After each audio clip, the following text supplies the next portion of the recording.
depuis le début de ce débat, il y a une chose qui n'est pas comprise.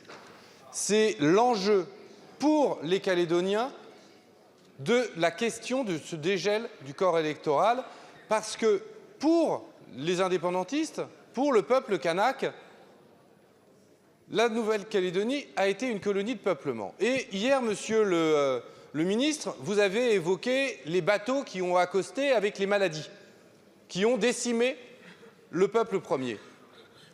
Aujourd'hui, des chercheurs, je pense notamment à Christophe Sand, qui a publié un livre excellent qui s'appelle « Hécatombe océanienne » et qui a étudié ce qu'il appelle la dépopulation de l'ensemble des îles du Pacifique. Eh bien, il arrive à des taux de dépopulation de 95%. C'est-à-dire qu'entre 1774, quand James Cook a abordé la Nouvelle-Calédonie et l'arrivée des Français, de 70 à 95% de la population kanak est décédée.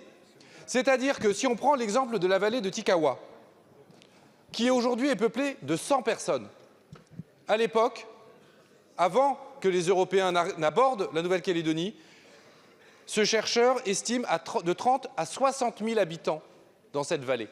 C'est-à-dire que ce sont des centaines de milliers de Kanaks qui sont morts à partir du moment où la Nouvelle-Calédonie a été découverte et aujourd'hui.